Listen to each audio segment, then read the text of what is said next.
Today with us, first off, is the author, memoirist, Lev Raphael, who's written a new book.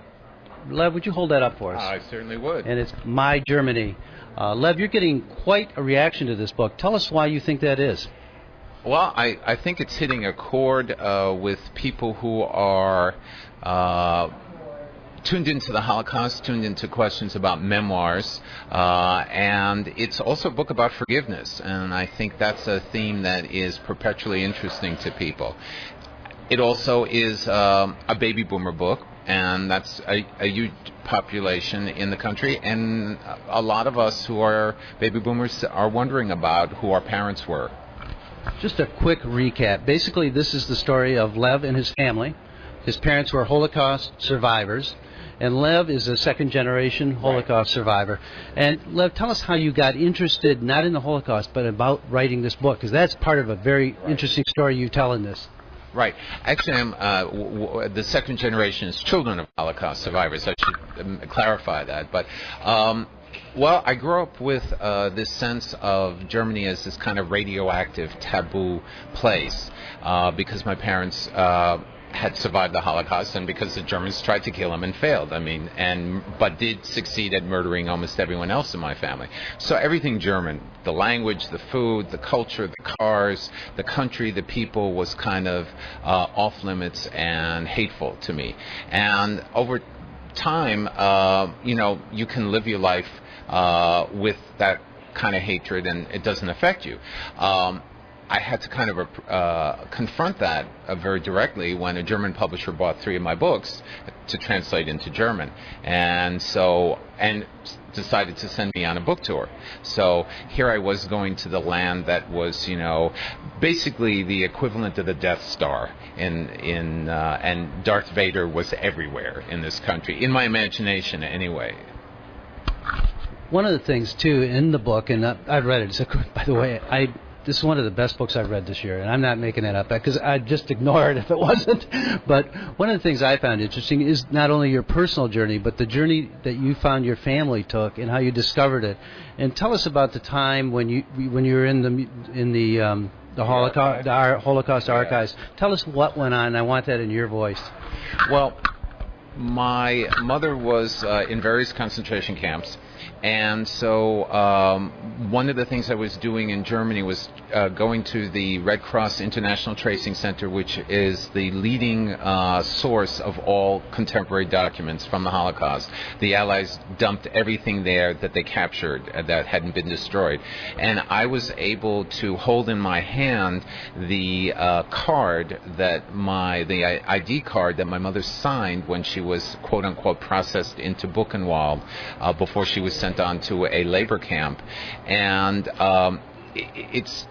you can read all you want about the Holocaust, but to touch an actual document is to really enter the world of insanity, because it's a card that asks her for her street address, her parents' names, her parents' professions, her marital status, whereabouts of her husband, and then there's all this physical description, I guess identifying marks, and her educational background. I mean, things that you think, why do they need to know this? It's insane. And then at the bottom there's an oath that you had to sign, obviously I would assume with a nub of a pencil, saying that you swear that this is all true on pain of punishment if they find out it's not true. Now, one, I'm thinking, how would they find out it's not true?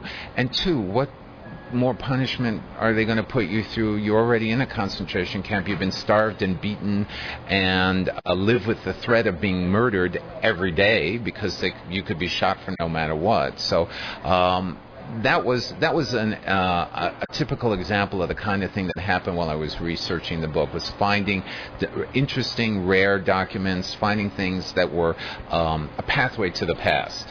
And in that sense, it's anybody's journey to understand family history. The difficulty with the Holocaust is so much of the family history has been destroyed, so that the fact that anything survives is really pretty amazing. Well, that's one of the things that I found interesting when we talked in an interview, that I hadn't thought of this before, but you had no past. Your parents had no past. It was all gone. There were no photographs, Most of the relatives were dead. Tell us a little bit about that experience for you. Well, it's something that I think a typical American family would have trouble imagining. No photos, just a few accidentally saved by relatives elsewhere. No physical mementos. No grandmother's quilt, no grandfather's army uniform. I mean, none of the things that you grow up assuming that, oh yeah, my this has been in my family for 1, 2, 3, however many generations. So the physical past was absent in my family, but also the emotional and metaphorical past, because my parents really couldn't talk about the past. They couldn't talk about their family. They couldn't talk about what happened to them because it was all overlaid with so much trauma. So you grow up kind of in this black hole. And for me, at the center of this black hole was Germany. Germany destroyed everything, sucked it right in, ground it to dust, and there was nothing left. So I had to come out of that hole and, become somebody different. Well, one of the things that also when we talked, we're not going to tell a lot about some of the secrets that you uncovered, because that's what makes this book tremendously interesting. It reads somewhat like a mystery novel, because I am a mystery writer. Yeah. So that makes sense, but there's some true mystery in here. But there's one or two things that you probably can tell us. Well, one of the things that was interesting was the fate that intervened with your father and why he's alive. My father escaped death 3 times, and it's people say, how did people survive the Holocaust? Well, in most cases it was luck, because if the war had gone on for another year, everybody at that point in April, when the camps were liberated, the last camps were liberated, April 45 would have been dead. They wouldn't have survived, given the conditions being so bad. But my father was a forced slave laborer for the Hungarian army. And an officer hated him. I don't know why, maybe because he had red hair, and that's kind of unusual in Eastern Europe, and threw a hand grenade at him and missed and blew up his best friend. Another time beat him so severely that he was left for dead, and he in fact thought he had killed him, and some friends of his put him on a cart and brought him back, and they helped save him. And then yet another time, a German officer was going to shoot him, and then just whimsically asked him, "What's your name?" And he told him, he said, "Oh, I can't shoot you. We have the same name." And just said, "Go about your business." That's pure power and pure cruelty. And I heard a little of that growing up, and this is not really great for kids to know that not only were their parents prisoners and victims of this kind of treatment, but also that they're there totally by happenstance. They didn't want to be where they are. It just circumstances led them there. Well, one of the other things, your mother was from Vilnius, which was Vilnius, Lithuania, and now Lithuania, formerly Poland. And she was part of the Jewish ghetto there, right? And yes, she was part of the ghetto. And what happened after the war that she did that you discovered? That was an amazing document. When you do family history, when you do a memoir, you will follow lots of paths, and a lot of them won't lead anywhere. You will also get lucky, and things will come to you that you don't expect to. And thanks to the internet, I found one of my mother's students in Belgium who was living in Australia. I actually got to interview her, and she knew somebody there, a survivor, who was a friend of my mother's growing up, who asked her to ask me, has Lev read his mother's essay about the liquidation of the Vilna ghetto? And I said to her, what essay? And he said, and she had to find out, and apparently my mother wrote something right after the war, published it in a journal in France, and never told the family, never told me or my brother.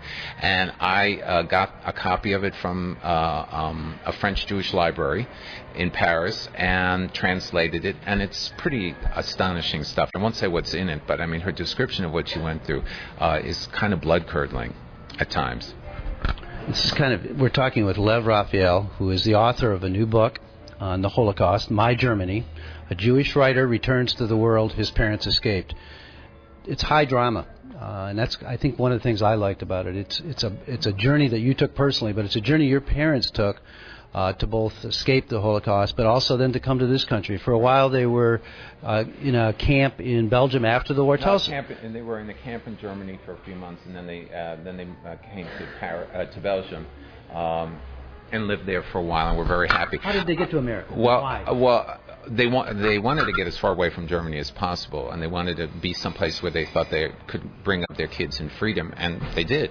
And I think the book is a very American story, because it really is a story of movement from darkness to light, from slavery to freedom, from despair to hope, because the book starts with a scene of me coming into Magdeburg in East Germany to do a reading on my first book tour.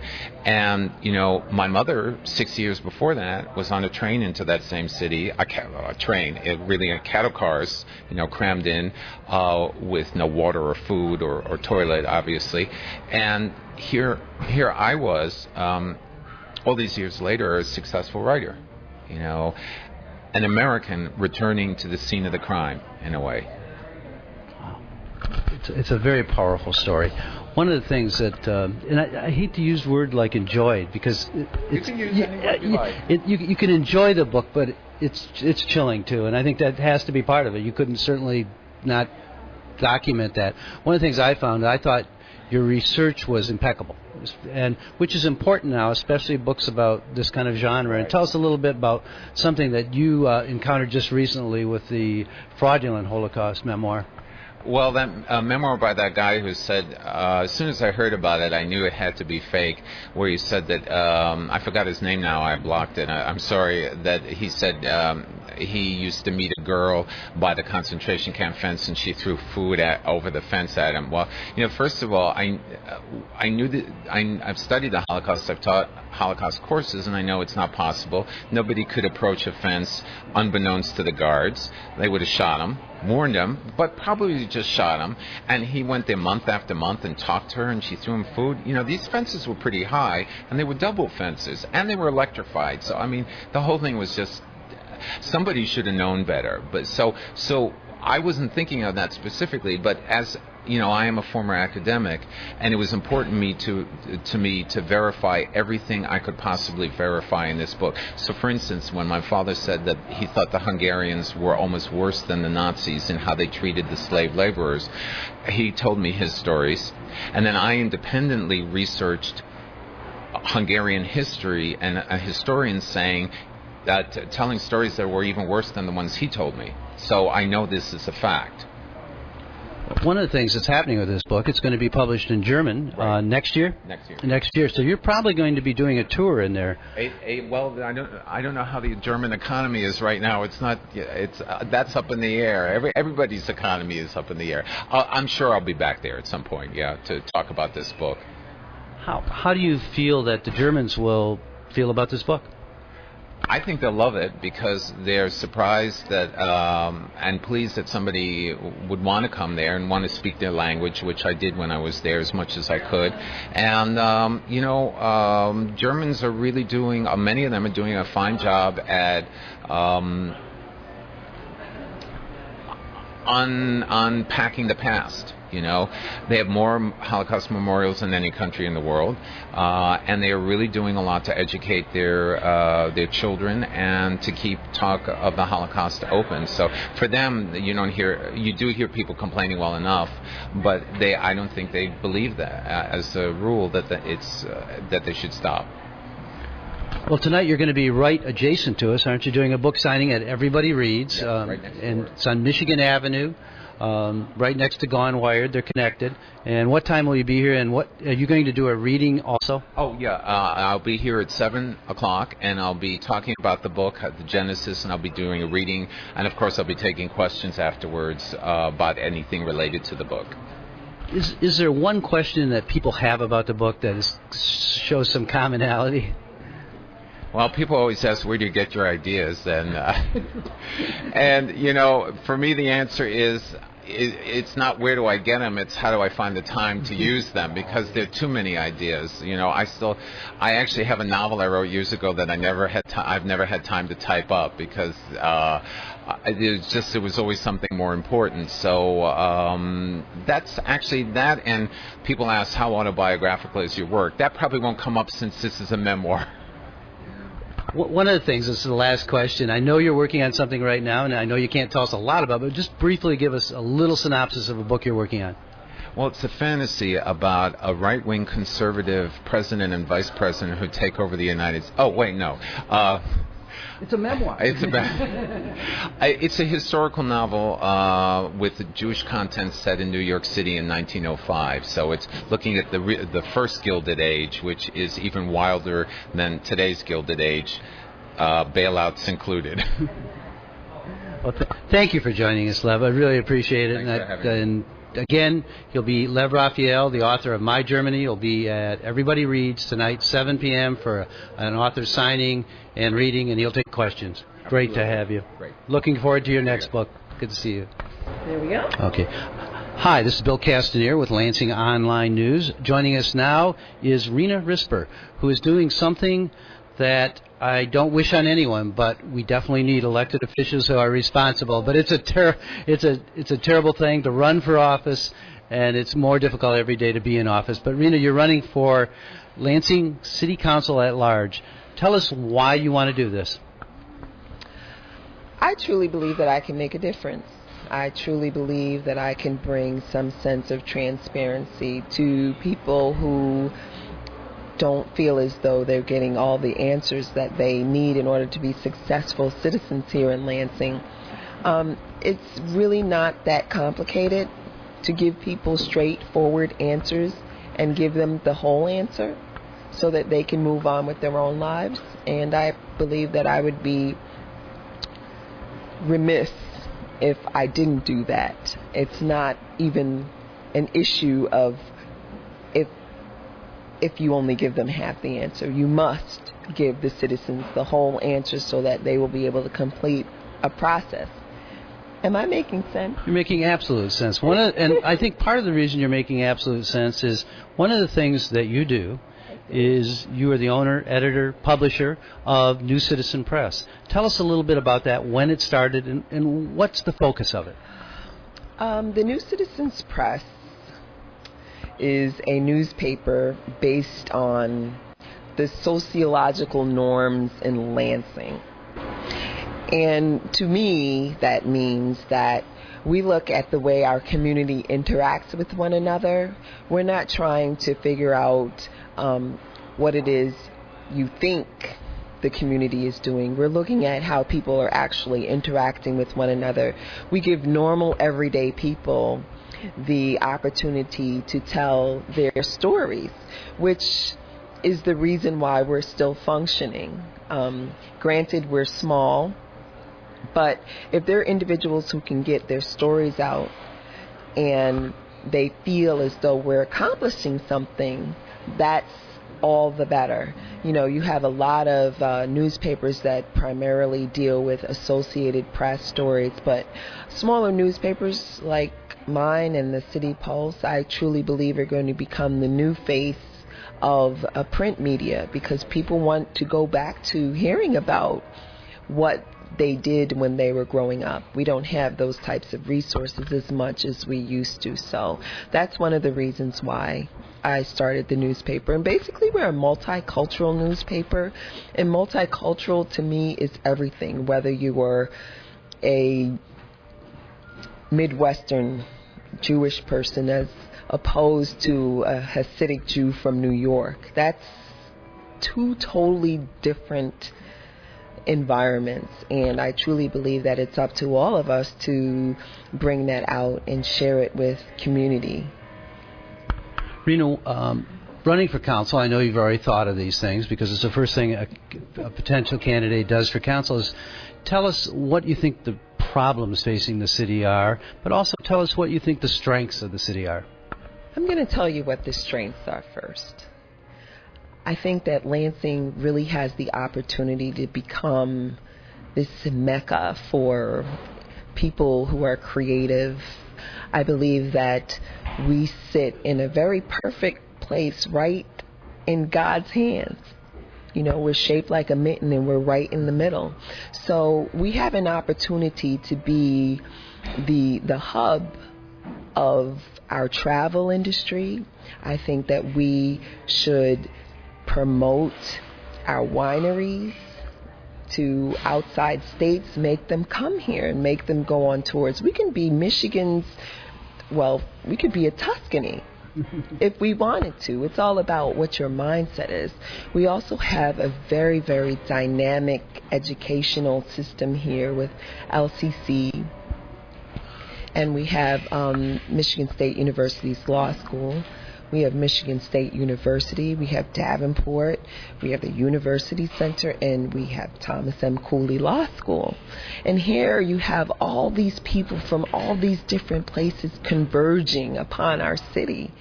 And it's great. Now, the thing that I think that we don't have is a place for people to go and to meet each other and to be able to engage in these types of creative conversations and to actually learn from one another. So I think that that's one of the issues that I have, and one of the issues that we can work on. Another issue that I think is going to be very relevant is trying to keep our youth here. Individuals tell me that I'm wasting my time talking to people who can't vote, and that is the most interesting thing that I've heard, because if a young person goes home and tells their parent about how great it is to live here, then the parent is okay moving forward with their life. If a child is having difficulty where they are, then the parent is having difficulty. We need to look at ways in which we can provide more entertainment.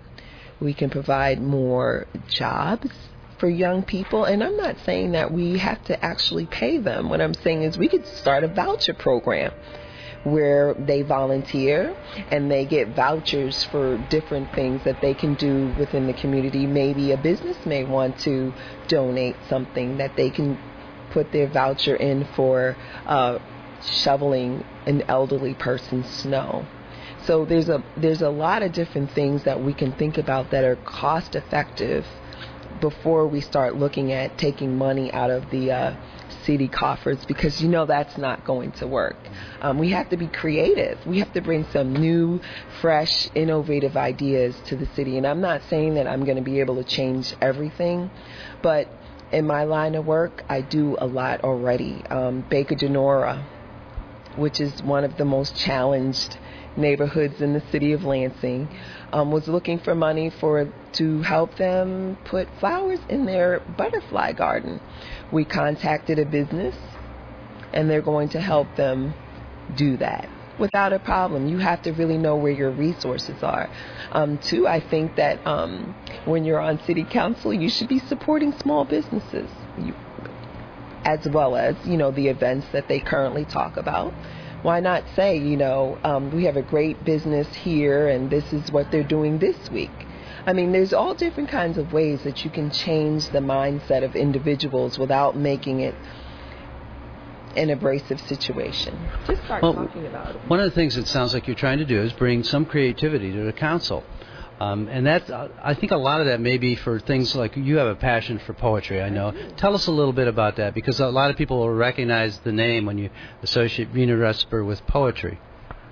We do a poetry in the city program, and it's pretty interesting, where let's see, my idea with poetry is that we need to become more literate. People aren't writing anymore. People are texting, people are emailing, but nobody's writing. We're not documenting our lives on paper anymore. So the best way we can do that is make the rapper into a poet. Put it on a piece of paper and send it to your grandmother, and she loves you forever. That's a really good example. Well, I know you want to make this a more livable, walkable, bikeable community. I know that's important to you, and it also sounds like you're bringing to the table some of the creative solutions that Governor Granholm has spoken about what makes a city livable. Is that sort of part of your agenda? It is part of it is part of my agenda, and also we need to start talking more. Remember when we used to have pickup baseball games? I mean, we don't even do that anymore. We don't talk to our neighbors anymore. We don't smile enough. A smile is free. A smile is absolutely free. And basically, I think that as communities, we need to really start paying attention to the North, the East, the West, and the South as one whole unit.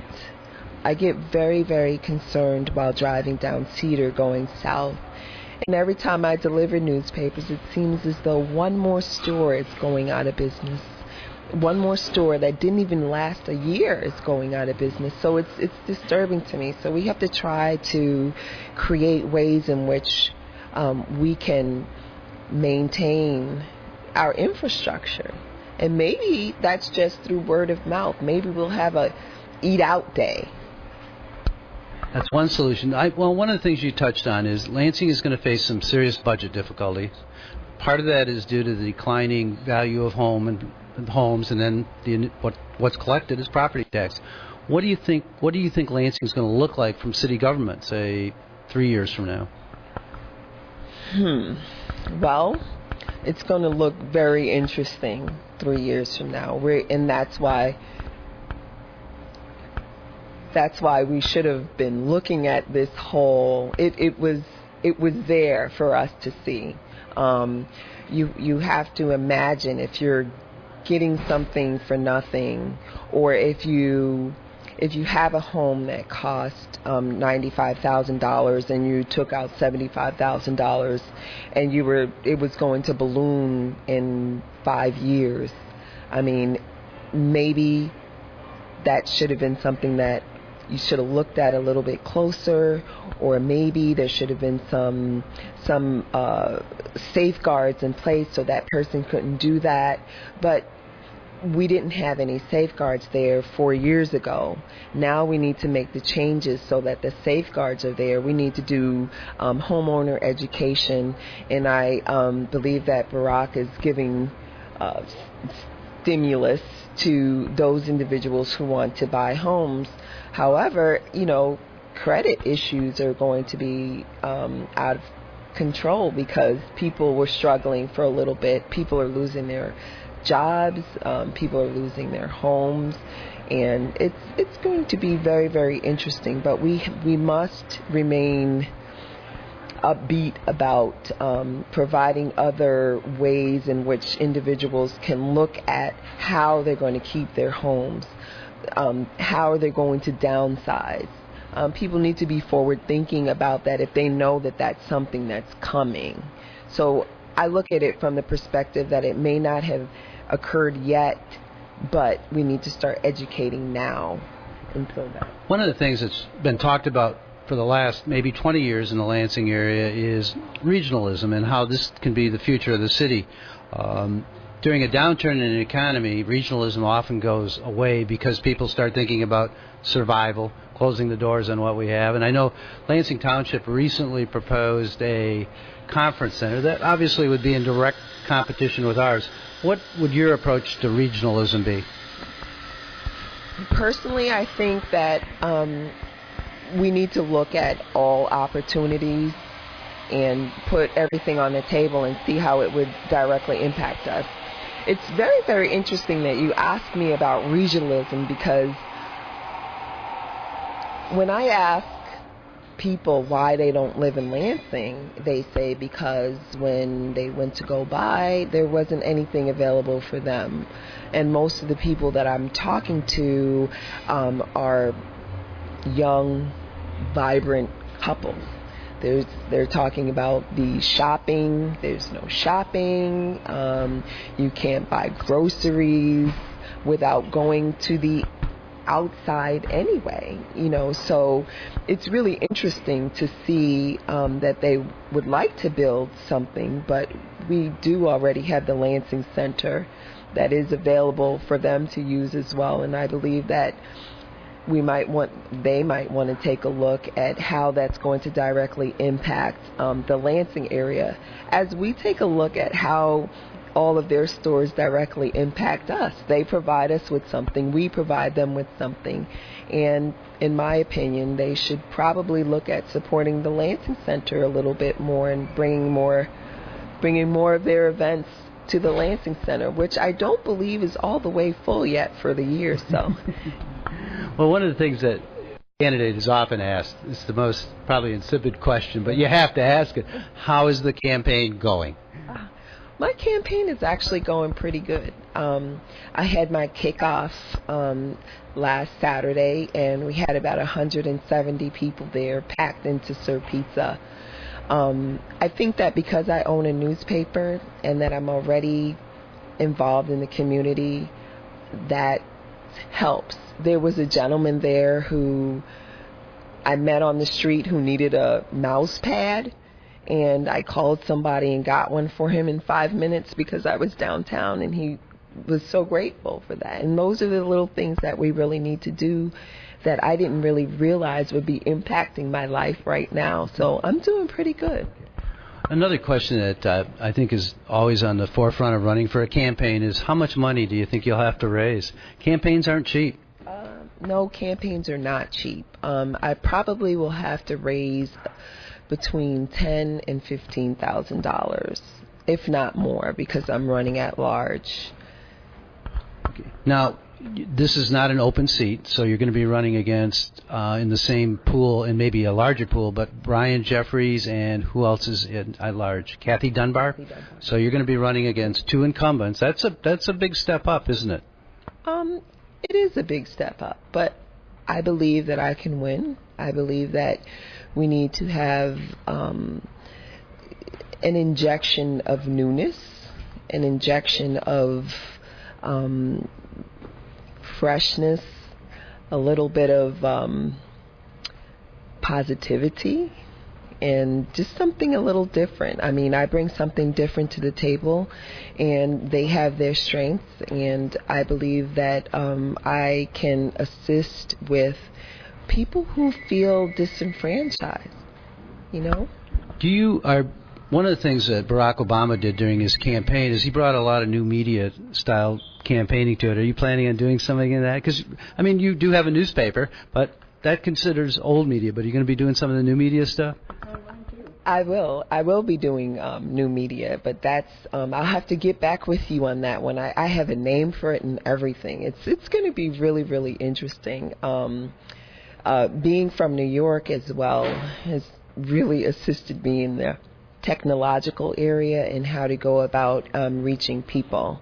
So we have a couple of different ideas that I don't see anybody doing, and one is to speak to people in a way that they understand and to be transparent about things. Well, I want to thank you very much for joining us today. I know we're going to be seeing a lot of you. We've been speaking with Rena Risper, who is running for Lansing City Council for the at-large position, and the ballot is this November. So it's going to be an exciting time for you, and it's going to be an exciting time for the city. From my observation, you bring some new ideas and a lot of energy to the table. Thank you, Rena. Thank you.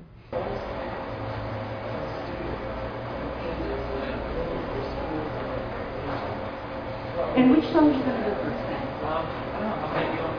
Can you do a couple? Yeah. Oh, yeah. Are they originals? Yeah. Wonderful, because then we don't have copyright problems. That's always the modulus people give us a big time of so Oh, yeah. Be careful. These will go straight on YouTube, and I can tell you when you're ready, and then how, if you need to, how to embed their YouTube on your website. Okay.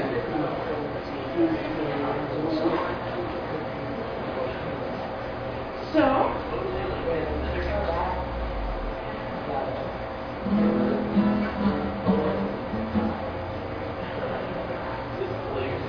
what's that? You want me to just play some songs? No, or- I'm starting to ask you, you are Dan Corbin, local musician. Tell me a little bit about yourself and how you got started in music. I grew up in Lansing. Live in Ann Arbor at the moment. We need the mic, that big mic, and bring to Oh, yeah. See that mic's sitting right there? Thank you.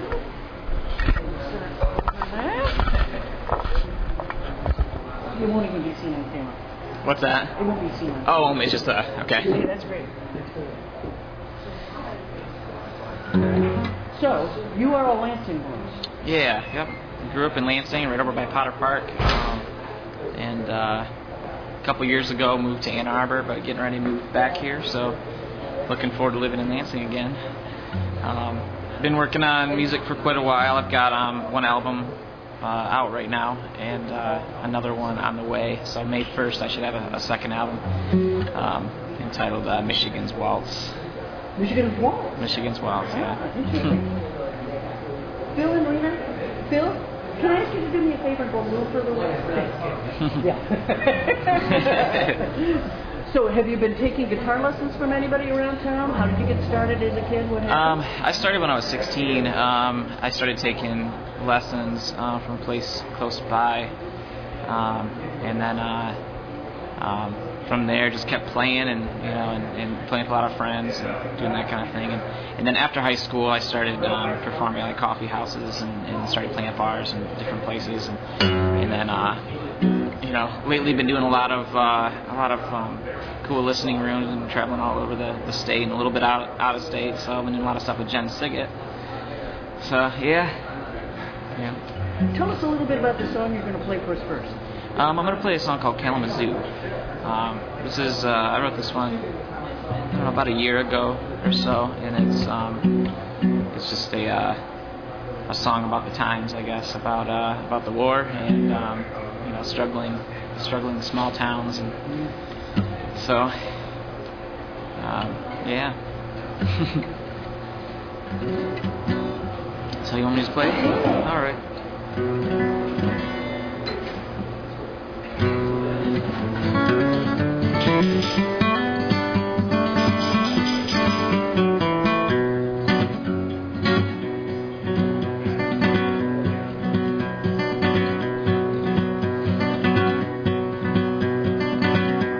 He walks in from the cold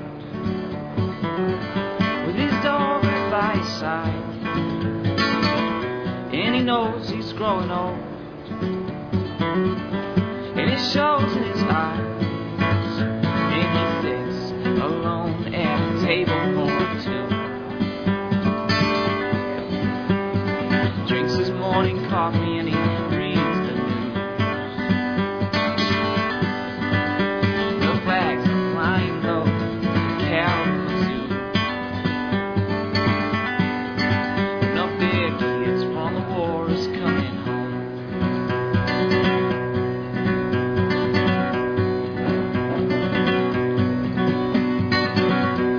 He tells his dog to stay as he holds his biscuit low, and he thinks about the man he met in Buffalo, and he feels like he's waiting with a ball and chain. The media spin is in a hydroplane. It's a wonder to me that we all don't go insane. And another kid from the war is coming home.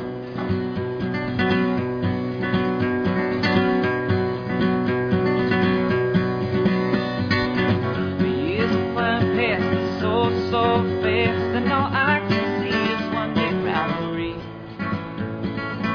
We keep hearing the same positive forecast, and I don't think that we'll see a victory. No, I don't think that we'll see a victory.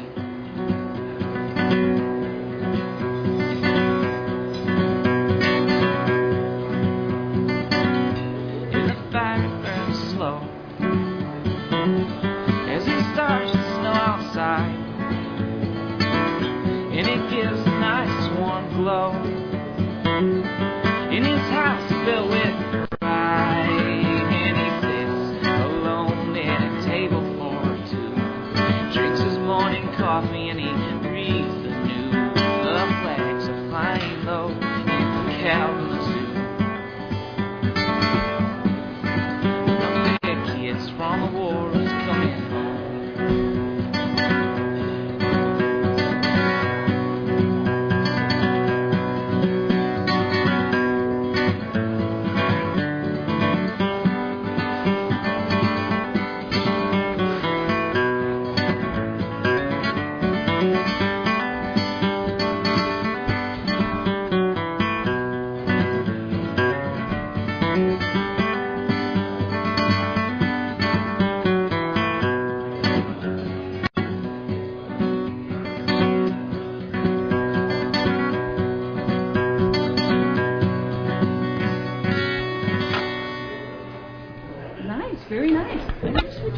because I think I will get your vocals better if I use a slightly different mic. Okay.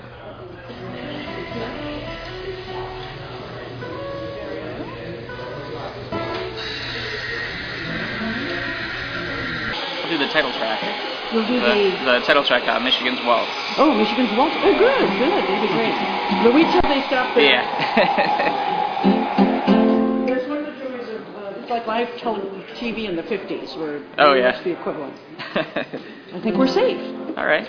So yeah, this one's Michigan's Waltz.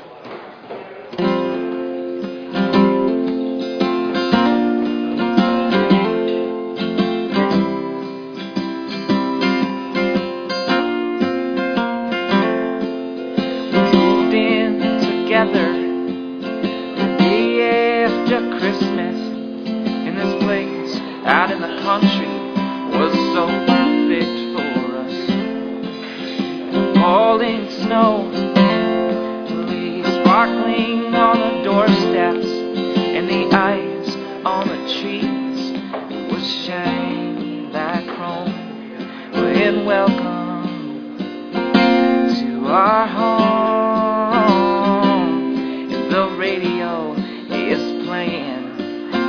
Singing our songs in Michigan, singing along. Welcome to our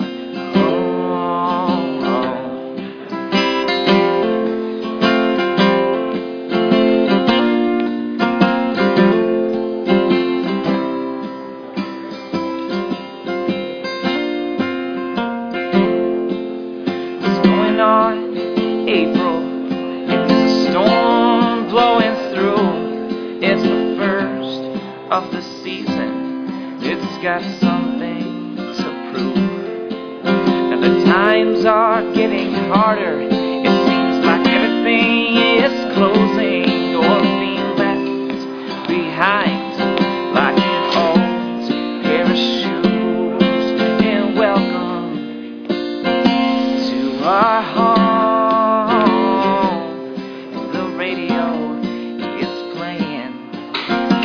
Singing our songs in Michigan, singing along. Welcome to our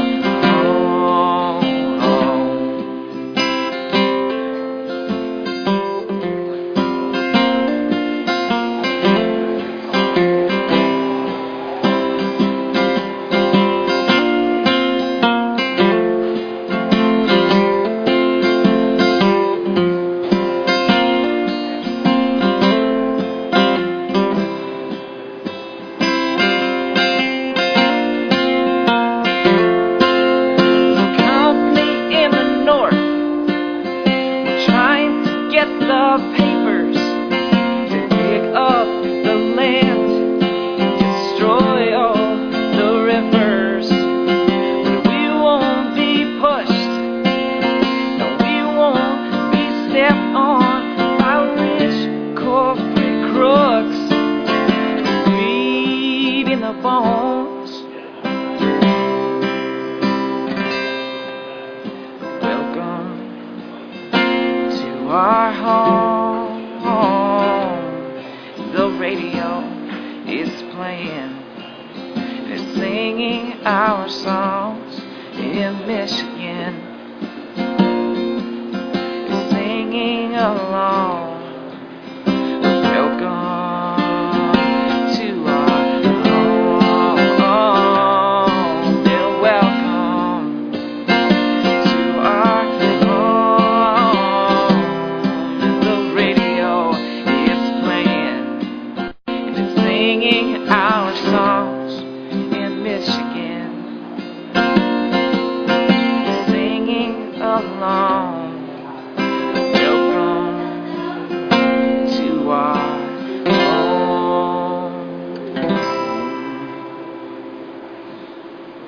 That's really lovely. Thank you.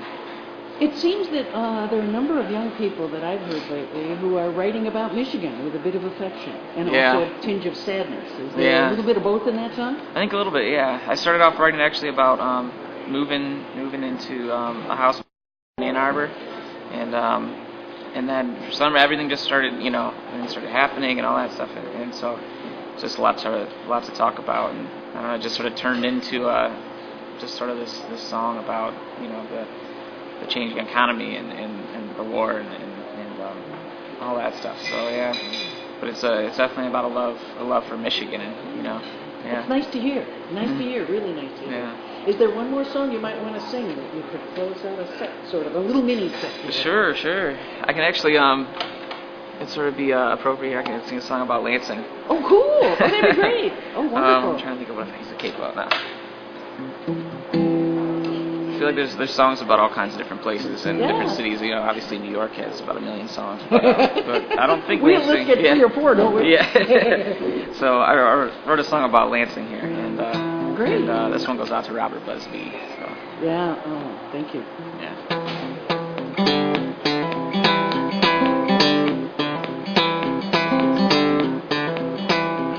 And I'm traveling back to Lansing once again.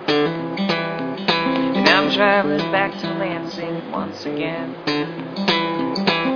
Traveling from the places I have been, and traveling to my home in Michigan. I've been searching for something inside my soul, and I thought I had so many miles to go. I'm not sure what I was looking for, just searching for something to make me whole. There were times I used to make believe and make bird wings out of my shirt sleeve, but I'm traveling back to Lansing once again.